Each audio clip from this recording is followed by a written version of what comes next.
This is Lagos. Some say it is a city that never sleeps.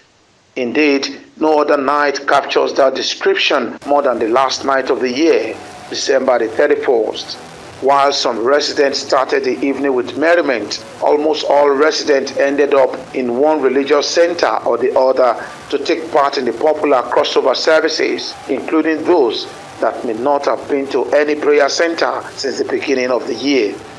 It is widely believed in Lagos, like in several other parts of the world, that a new year must start on a spiritual note, which is expected to set a tone for the rest of the year.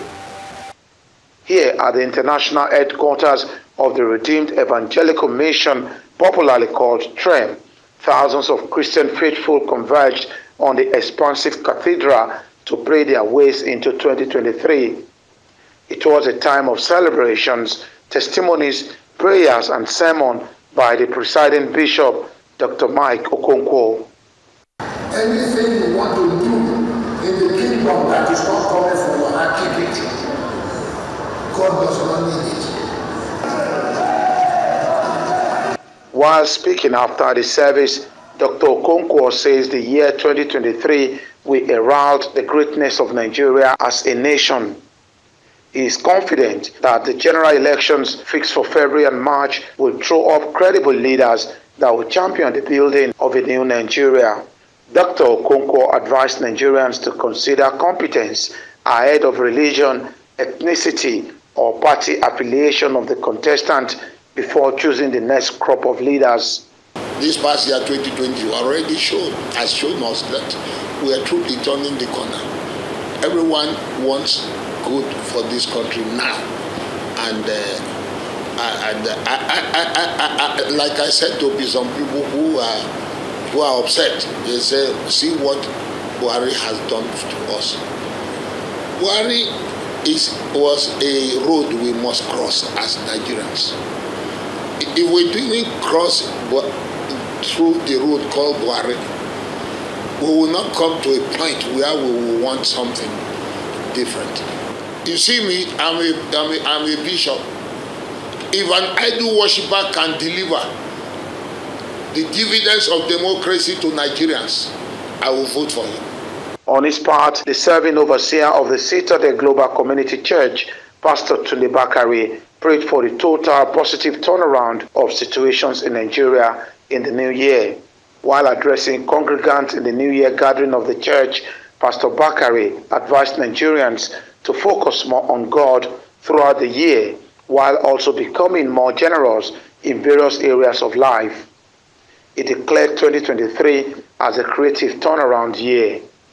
While waiting on the Lord in preparation for this watch night service, as well as New Year gathering, I picked in the spirit that an epidemic of fear will grip our nation, as well as many other nations of the earth, in the coming year.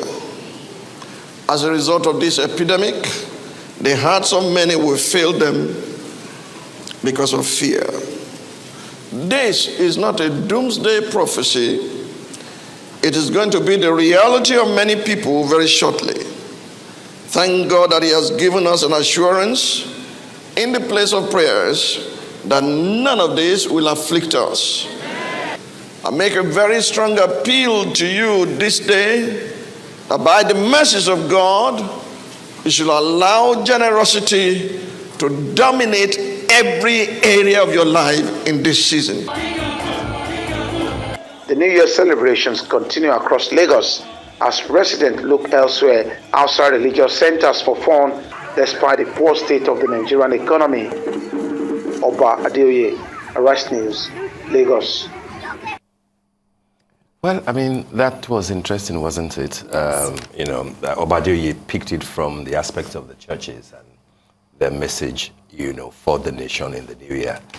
Pastor Tunde Bakare was talking about the likely epidemic of fear, coming to the country. Is that interesting? Not just to the country, to the rest of the world, he said. Oh, is that what he said? Yes, on the first day of New Year. All right. All right, interesting. Well, let's not keep our guests waiting. Adeniyi Kunnu is a seasoned researcher, broadcast journalist, lecturer, and servant of Jesus Christ, as he will readily remind his audience. He joins us now to try to bring some much needed perspective to the big elephant in the room, the 2023 general election. Of course. It has been touted for long as a likely watershed in Nigeria's democratic development. But with all the fireworks going on in the polity, was the likelihood that the forthcoming elections would deliver the dreams and aspirations of the greater majority of Nigerians? Well, great to have you join us today. Mr. Kunnu, and Happy New Year to you. I say Happy New Year. New Year to you. Thank you very much for having me this year. Dashing, by the way, sir. We have to ask. You do. We have to ask. Yes. You look thank you. dashing. No, that smile. My wife tailored me properly before I Well done, wife. Yeah. All right. Before you go, Steve, yes, can please. I just ask this man? Yeah. Are you the servant of Jesus Christ? I'm a believer of Jesus Christ, and I'm Christian by religious affiliation. I believe that Christianity is a channel for me to connect to the higher power, the Almighty God, through Jesus, and the capacity of the Holy Spirit to make that possible. So I have a relationship with God through Jesus Christ. So I'm Christian. I like that. Yes, okay. please. That smile was... That's a good one. I had to ask because Thank you very So much. thanks, really Angie, happy. for starting on a spiritual note. I'm believing that that will come to play at some point as we move into, as we progress of course. into February and March. But then here we are. It's a new year. We're no longer saying elections will hold next year. We'll now be talking about next month. Yes, of and it's course. already here. What are your expectations? What is your assessment so far? Epidemic of fear, as Pastor Tunde Bakare said, will that be a lot? Or should we be rest assured that, as Nigerians as always, that we can ride through it? Well, if you look at what Tunde Bakare said, you once want to divorce perhaps the experience he had when he participated in an election primary for the APC. And maybe it's giving us certain levels of information that the generality of us do not have. And there are certain things said within the corridors of power that are oftentimes not even permitted for reporters to share, especially when you have the lawmakers say they are going into a closed-door session. Your cameras are not allowed, your recorders are not allowed. Of course, you just leave that information to them. So he also understands that the year 2022 saw a lot of things that affected our security in the country, and that itself is a dent on the touted performance of the administration with regard to security. In truth, when a lizard falls from a tree, the head is always nodded in appreciation of being very skillful when it moves. But you see, the assessment of how well the movement has been comes from us. So I do not see an epidemic of fear, but I do not want to query, per se, the perspective of Tunde Bakare and many others who share that. Because if I look in a direction, what I see would be different from what the other person does when he or she looks in that direction. So I think that that aspect of epidemic of fear is what Adeniyi Kunnu doesn't share. And I hope you people don't share that, because fear limits one's capacity to do what has to be done. So that is one. But if you check 2022, we can't talk 2023 without certain levels of retrospections. And one of that will do with the processes. I always tell people who care to listen that process is very germane to the success of anything you want to achieve in life. Okay, you go to the university. The process that enables you, for instance, to become better in respect of what you perhaps have trained in would be that you were in class, you attended lectures, you read, so that when questions are asked in examinations, you're able to answer. You could get a degree and not go to the process of learning, and the day of reckoning comes and you're looking in the air for what is not lost. So the process is what many of us really need to look at. For the elections that will take place February 25th and March the 10th, you have to consider what's the process that resulted in the emergence of the respective candidates. We've had litigations, counter litigations, people going to court. So that means the process is fraught with problem. Many political parties, even as we speak, are still not having things go for them, even from internal cancer-cross issues that they're having. So you're talking about the APC primaries. You have the former secretary of the government of the Federation who says he's not comfortable with the Muslim ticket, and as such has been speaking in different directions concerning the elections. Even Emeka Nwajuba, the former minister of state who happens to be a member of the APC, went to court, a group went to court just because they didn't like the process. If you look at the PDP is not free from the problematics of process. And I think we need to pay attention to the process that we engage before certain things happen. If you even look at the Labour Party has certain problem with the process. The process, of course, may not be talked about regarding how Peter Obi, on the eve of candidature emergence, became the party candidate for the Labour Party. But the process affected the choosing of somebody who is supposed to be your DG campaign. The process is also bringing into questions the person who is eventually your DG campaign, who is supposed to go and participate in a federal election to become a lawmaker. It's a process then. The ADC has a process problem and has to go to court with the leadership of the party. So across many political parties right now, we're talking about the process. So the process of these political parties and their candidates emerging is what I'm concerned about, because if people cannot respect the process through which people in their party emerge, then what is the hope for Nigerians in an election where those who don't respect internal party politics process eventually emerge as those who direct the course of the country? So I am concerned, and it makes me feel really, really disturbed that these people have not demonstrated the nucleic or proper process understanding and the management of same regarding their emergence. So it is what I am really keen about. I'm not euphoric about the elections because the people that will be major contenders are having problems. A house that is divided cannot stand. And if a house that is divided eventually gives us a leader, then we'll have a problem that we may not be able to solve. So it's a concern for me. Yeah, I mean, I like that idea, the process of how these presidential candidates emerge. I mean, we saw during the APC and the PDP National Convention, most definitely, these candidates, these politicians stepping down for their candidates to emerge. If we, sorry to interject, my apologies, please. You know, if we sit and operate in Senate climes, what constitutes campaigning in an election, what constitutes stepping down for people, happens not on the day of election. For the PDP, it's actually ridiculous that the party doesn't understand what it means to not campaign. In an election, for instance, we're told about 24, 48 hours before any major elections in the country, there's a cessation of campaigns. So you found yourself on the day of election at the party primary, and whilst elections are on, whilst you are giving your last words for people to vote, you say you are stepping down for another person. That is a violation. And you are telling people that stepping down for somebody means a level of campaign that everybody who is here to vote for me switch gears for that person. And the PDP doesn't even understand that it has violated what is in its ground norm. And that is where we need to really get engaged in proper political, sensitization. We need to teach people beyond participating in elections to understand what constitutes the nitty-gritty of the process. The reason Nigeria is suffering on a lot of grounds is because of the process. Okay, let's talk about this. I'm supposed to have a first degree, and if I get a job with certain government employment, government agency or ministry, maybe the first salary I get with a first degree is that I'm going to get like 58,000. But in this country, you only need to have a school cert for you to become a president and then 1.2 million or 1.4 million a year. The process is problematic. You don't expect me to go to the university or learn a trade for 3-4 years. If I, for instance, be a boy to somebody who sells spare parts, the minimum I use is 6 years. That's enough to get a master's degree. But if you find yourself teaching at maybe a vocational institute for the government, you won't end up to 100,000. But the person who gets a school certificate and occupies maybe the position of a governor earns over $1 million. That is ridiculous. That's a process.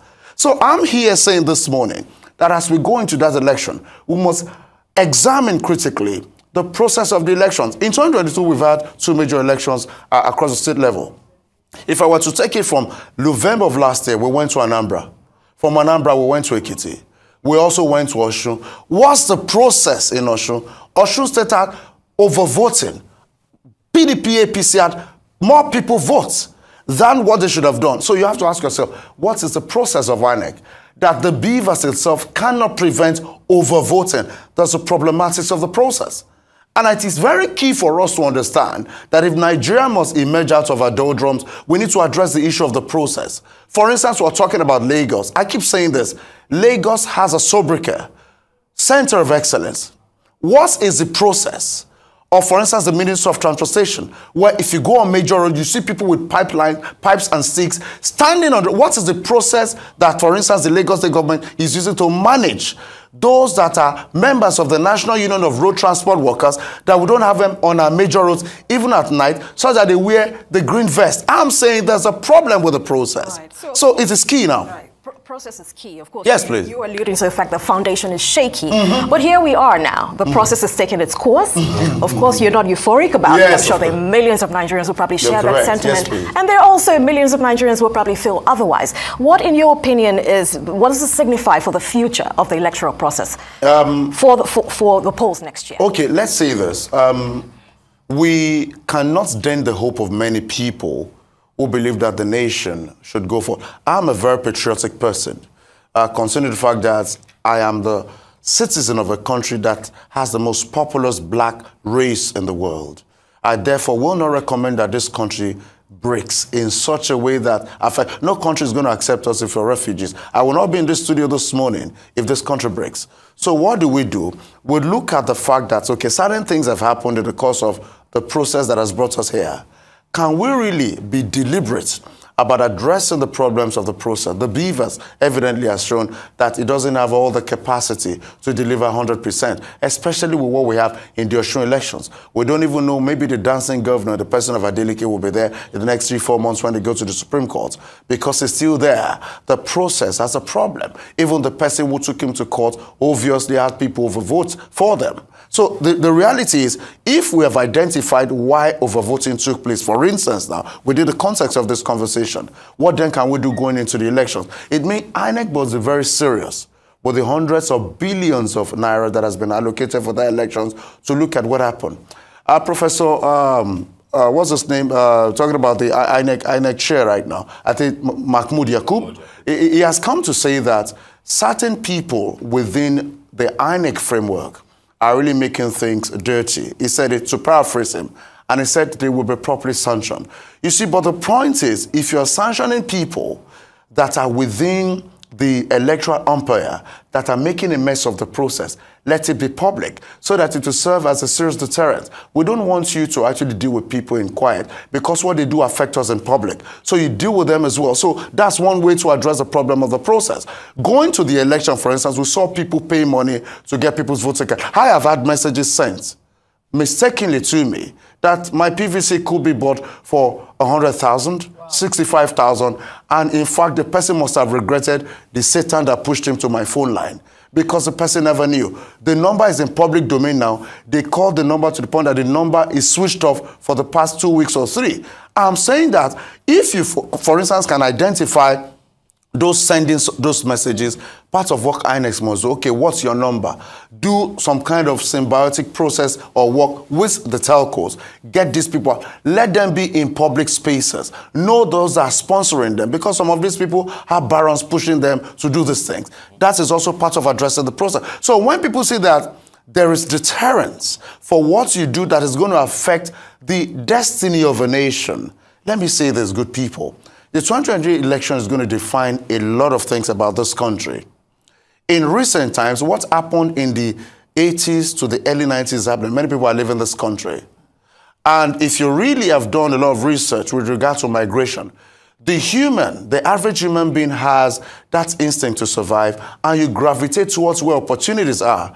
And that is why if you see birds that cross the Atlantic, or you see the habitats of, for instance, the Antarctic Ocean, you find out that the period that the polar or the grizzly bear hibernate is a period where there'll be little food, is a period where there'll be too much snow to survive, is a period where food is scarce. It means that at the period where certain things are not available, people look for opportunities. Birds, for instance, migrate to climates that are better for them to reproduce. Why have I made that my allusion? The country is losing a lot of people with capacity to help build it. And these are young and vibrant people. Permit me go to, for instance, the Middle Eastern countries, the Qatars of this world, the Oman of this world. One of the things that the Arab world has done that makes people, for instance, that come from places like Egypt, places like Tunisia or Algeria, to stay within their country is because they try as much as possible, particularly the Middle East of the Qatari nations, to provide a reprieve for them to remain and help build their country. So for the country, for instance, the 2023 election will hold because the die is cast. But the problems we have identified and that your team devotedly daily itemize are the things that we should take. And that is why anybody who leads must be humble enough, because nobody will do your praise. I have led at the university level, a national body. I have also led even at other levels, and I've come to find out that as a leader, expect to be taken to the cleaners by the day.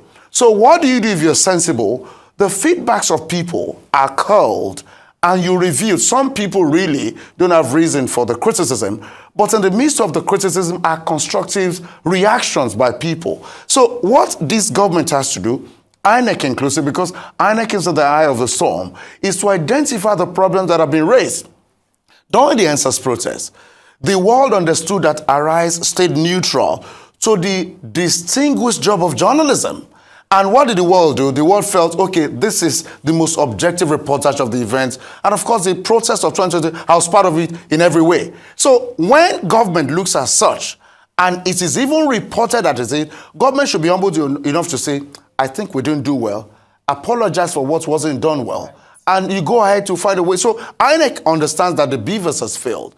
What can INEC do to uproot the people that are not going to make life possible for them? Imo State, for instance, let's look at the problematics of Imo State. For instance, Imo has had in recent times the most attacks recorded against INEC officers. But you see, we don't understand the process. How did people, for instance, in Hiala, in Anambra State, because I was, of course, on the east during the election for Anambra, how is it that the people have suddenly seen themselves as not part of a country whose cause they should support? Oftentimes, we want to gloss over the reality of why people are having these disaffections, that they don't belong to this country. It is simply because certain things have gone wrong. So we have to be deliberate if this country must function, identify these problems, and come first by saying, sincerely, we have not done right, and begin to make effort to, first of all, win the trust of people, because if you cannot win the trust of people, the process is going to still be the same. They will not come out to vote. We have in excess of 90 million people registered to vote. The last election, we've got over 84 million. How many people came? Less than half that million came out to participate in the election.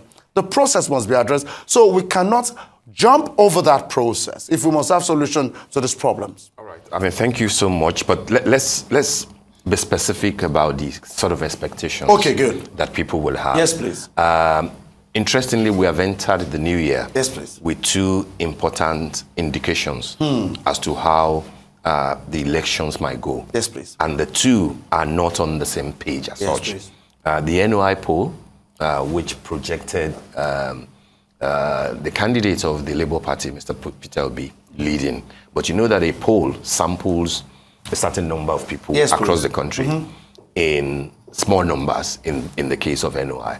And then the projections by the This Day Media Group, looking at what is likely to play out using experience, using references, using understanding of the polity as to what is likely going to happen by journalists who are conversant with what issues are. And you see that the projections from this day placed the candidates of the APC, Ashwaji Bola Ahmed Tinubu, and the candidate of the PDP, Atiku Abubakar, almost at par, in many areas. And then the candidate of the Labour Party, third. But the significant thing in the This Day projections, is the huge number of the undecided and the likely swing states. Fantastic, yes, please. What do you think the expectations of people will be? I can't say redemption because that would be partisan. Will the ace lie in the huge number of those who can be predicted at this point? And will that be based on the likelihood that they will come out at all? Okay, let's say that we cannot put the same within the same framework. because the situation within the Southwest is not the same as, for instance, the South-South. So we must take cognizance of certain issues that have been prevalent for the past couple of months. Many people are not talking about it, but the situation in the Southeast, especially Imo and Anambra, are issues of huge concern. And we understand that fear itself travels. If somebody tells you there's a problem here, you find that the family and friends would rather stay back and not participate in the elections because they want to have their lives, which is most precious to them. If you go, for instance, to the Northeast, there are areas in the Northeast where you'd have people not come out to vote. In fact, you may not have functional polling votes there because those places have actually displaced people and people won't be there. So, but let's look at what you said. If you check the NOI polls and the polls that this day did, the similarity in both polls is that there are lots of undecided people. Absolutely. And that is the point of uniformity where we should really give concern to. The NOI polls has taken place, I think, 3 consecutive times before the this day polls comes out. But if you look at it, within the Southeast area, the number for instance, Peter Obi before had reduced with regard to people who initially wanted to participate. But that has not translated to considerable advantage for the 2 other parties because they have actually come within the category of those who themselves do not want to vote or they can't actually be said to be ready to vote, which makes them undecided. But we have to also look at those that have collected their PVC. Now, I'm going to the NOI now before I come back to yours, is that within the Northeast, where Atiku Abubakar comes from, they've had the largest number of those that have actually accessed their PVC, which is in excess of, for instance, 90 million. If you check the number of those who are registered to vote, you're looking at 90%. 90%. I wanted to say 90%. 90% of people maybe have collected their PVC. Every other area, for instance, you come, for instance, to the Southwest, over 80%. Every other region has done over 80%. But of course, 81% is not the same as 89%. And that is why, for instance, the Southwest and the Northwest and the Northeast actually has done more. In fact, the poll showed that the region that has collected the least is the southeastern part of the country. And I need to also say this, that the Southeast is also the region that has the least recorded number of voters, according to factual records that can be verified as I'm speaking in the studio. Now let's switch to those that were decided as the people who indeed are, the leading candidates.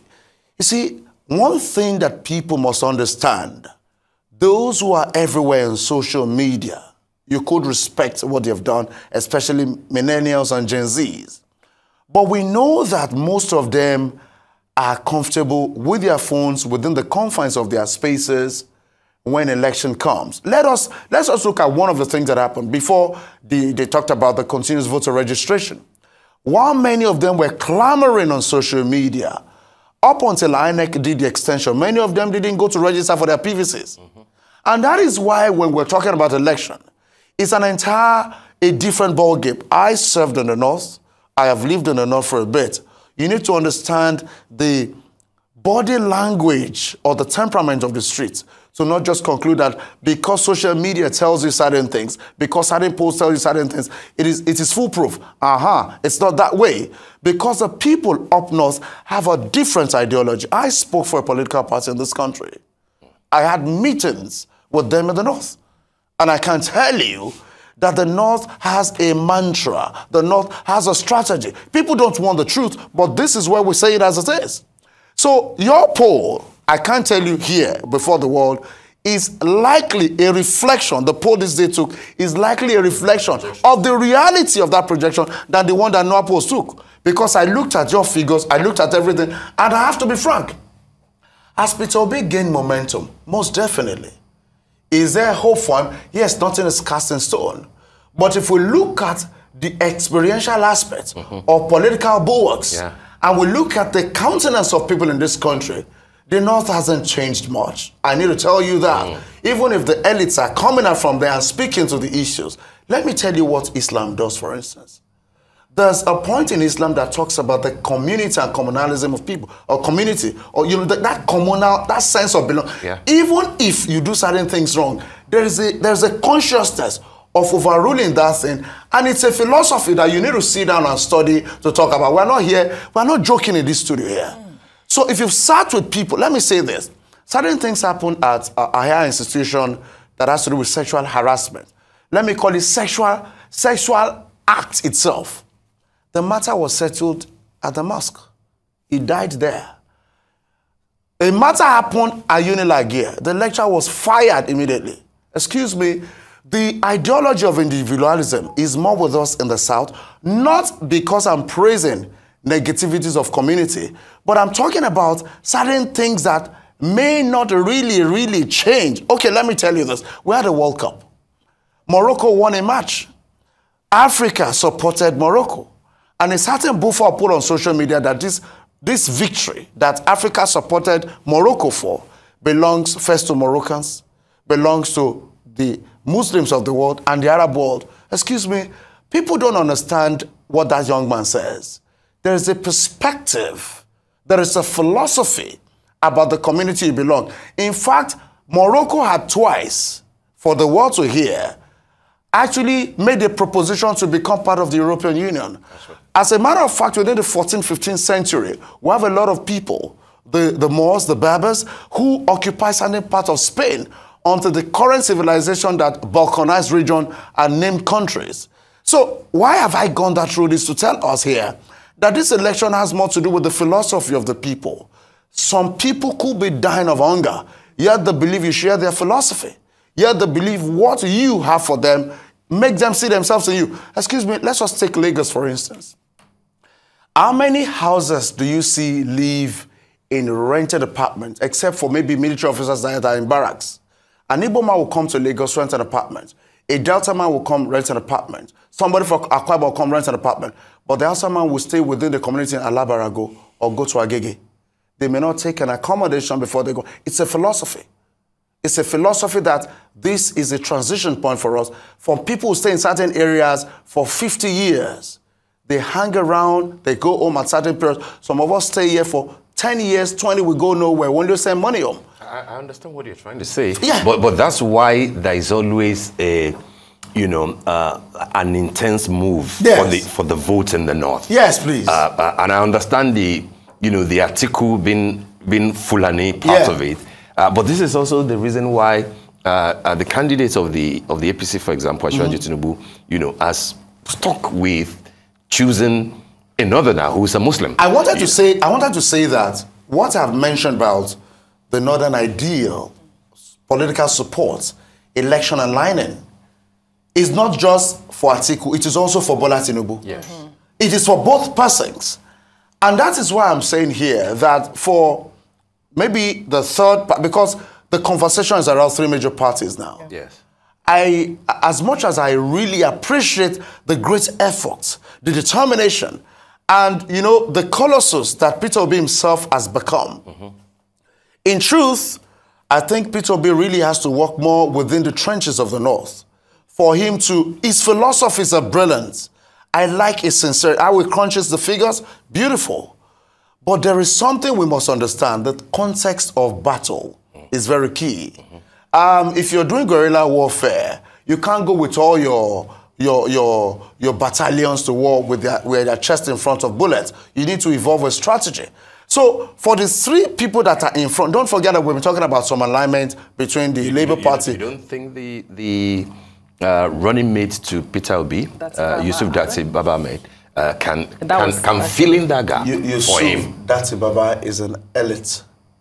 And it's not an elite within the power block. It's an elite that comes from a state where they recognize them. But is he amongst the power brokers?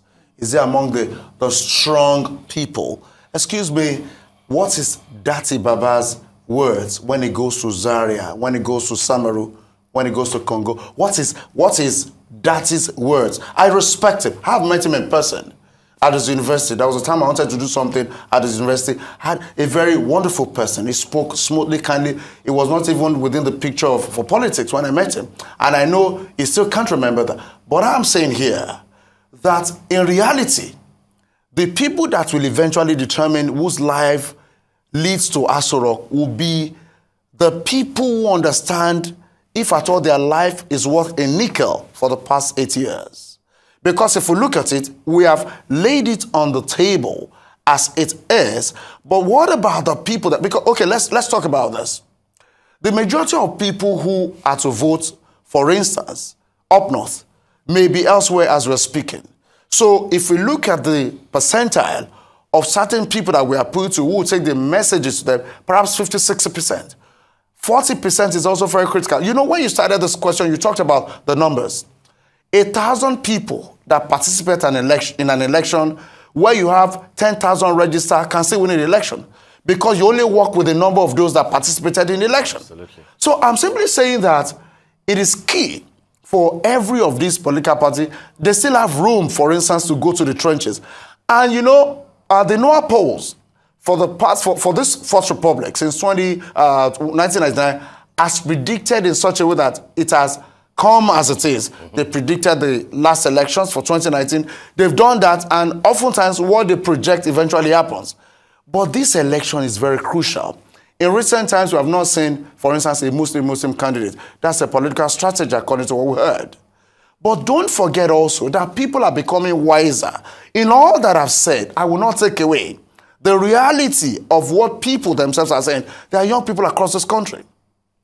But you know, I've also seen something, what they don't get through civility, they usually go the violence routes to get it.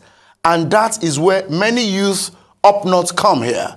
There are lots of them that have not been, according to records really, if you're talking about comparative analysis, the South is more educated, more civilized, more exposed, and happen to, you know, be able to resolve issues through maybe certain civilized dispute resolution processes. But it's always... Will competence and character of the candidates play any role at all? Oh, to a great extent, yes. But the reality is, how much of competence have you brought to your primary constituency before aspiring to greater positions where you want to impact by virtue of your competence? So you want me to go back again right now?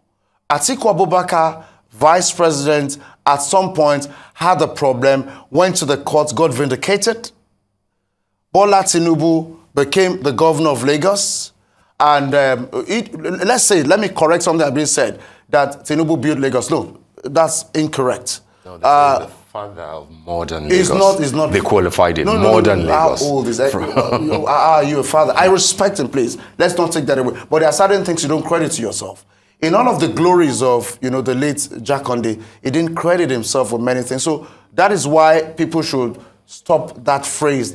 No, I'm from here, ancestrally. And I wasn't born elsewhere. I understand the history of my ancestors, 350, 400 years here. He came from somewhere. But because Southwest is always that way, we gave him the opportunity. And he thrived, really. Who came from somewhere? Oh, Bola Tinubu came from a rugby region, Osun State. That's where he's from. Well, I mean, you can prove that. He has said consistently that you can go and do DNA test that he's Lagos and he's Tinubu. But we don't have to. We don't have to. Okay. But I'm saying there, nobody is doing DNA test, and I'm not saying that to deride. For instance, Fashola Ekiti is everybody has lived there for over 100 years. There are many other people whose you can't doubt your ancestors. It's just that we are Southwesterners. Nobody is using it against Tinubu. We are just saying that we understand the history of those of us whose great-great-great-grandfather are from here. So we respect that. So, but what has he done? Let's leave the father of modern Lagos. Okay, so 8 years former governor. Peter will be 8 years former governor. But the reality is, let us look at the people they have sired after they found themselves in office. For instance, when Tinubu left office, he gave us, quite frankly, I won't take that away from me, a Fashola. He gave us an Ambody by virtue of the support he gave to them, even if Ambody was for 4 years. He also has stood with Babajide Sanwo-Olu, but I won't talk about Sanwo-Olu. Let me talk about the Fashola era and the Ambody era. To a great extent, Lagos fared better. Let me begin with Fashola. And even the world saw that for you to have supported this candidate to take over from you, certain impacts have been made. Yeah. Okay, if I go to Anambra, for instance, I'm worried, really. Because if you look at what Peter Obi handed down to a Willie Obiano, I wouldn't know if there is a proper nexus of, okay, I have done so much for this state, take it up and do the best. Because that has been severed now. And oftentimes when we look at leadership, we don't only look at the people you have left in office. How have they continued the things that you have left as laudable intention and, of course, practicable input? And that is where I am worried, because leadership has to produce other people that are able to create giant strides. For an Atiku, for instance, whilst I respect him because he has been a former president, Atiku has been back and forth political parties. And when somebody goes back and forth political parties, I am concerned. For instance, a Peter Obi is a product of circumstance, and nobody queried the fact that he left the PDP, bearing in mind, for instance, that that party was supposed to also give that position, that slot, to somebody from the Southeast. So justifiably so, he left. So if you're looking at this election rightly, while I respect the weight of Atiku Abubakar, I think I appreciate the integrity of Peter Obi so far. And of course, I don't know how I'm going to put Bola Tinubu. We can't circumscribe his right, really, to become the president of the country if people give him their mandate. Because if you look at it, many people that perhaps are complaining about lots of things are in the Lagos where he had been a former governor. So I think I have to give respect to two candidates who have been former governors because their tenures were not atrophied in the middle. They spent 8 years. They left the leadership position. The transition was smooth for those they left it for. So I think there's similarity in certain things they've done. But Atiku had a checkered presence at Aso Rock. And Atiku has gone from one political party to the other, and the circumstances didn't support the reason for him to move. So I respect him as a former vice president, but I have to tell you that this election has a lot to do so far, because the NOAA polls also recognize Peter Obi as first, and of course Bola Tinubu as second. Your poll puts Atiku, and of course Bola Tinubu, shoulders equal. So I'm telling you that Are you tipping anybody? That's a very tricky one here. I don't want you to lose your train of thought. Okay, you were going to say that this election has a lot to do with something, but let's just look ahead. Okay, please.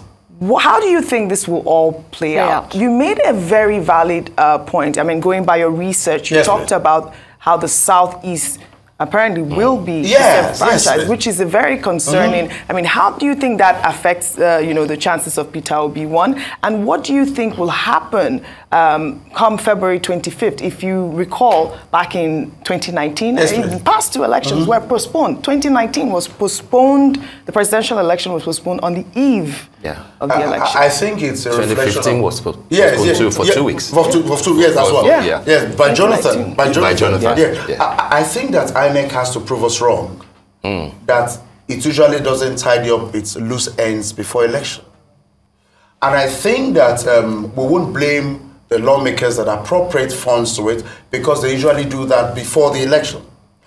And I think that INEC must understand that when it is becoming 1 time, 2 times, then there's a problem with the institution itself.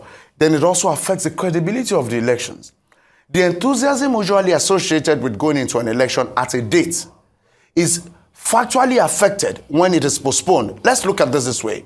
Some Nigerians that have dual citizenship, some Nigerians that perhaps have to travel when an election, for instance, is fixed. Some people don't vote in Lagos.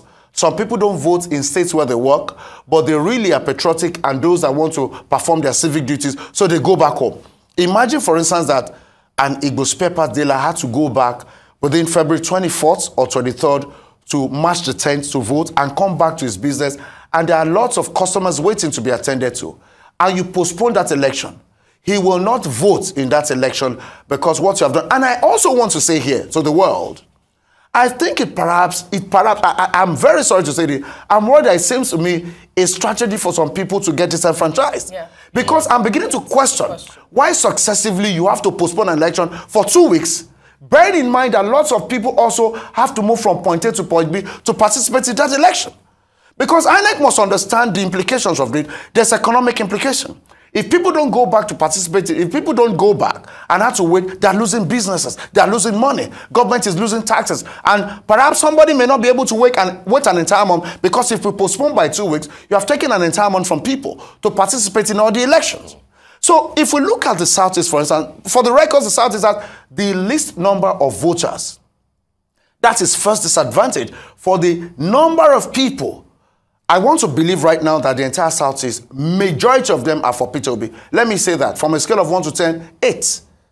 So if, for instance, you have a Southeast, I think Southeast has in excess of 12 million amongst many others. So if you have, for instance, a Southeast that has the least number of voters, you now have an Imo State that is bedeviled by lots of problems because some people feel they will not vote in Imo. Then you have Ihiala, where they continue to buffet them because of what is happening. That means you have cut off a percentile. And let me tell you this, what people don't say. In Ihiala are people who are vibrant participants in the electoral process. The core areas that have been affected in Imo are people who are sensitized enough to want to actually make their mandate work. These are not areas where you have people that are laid back. It has a history of people who really stake their claims. And if you understand the Republican nature of the Igbo man will say, Nkem Bunkem.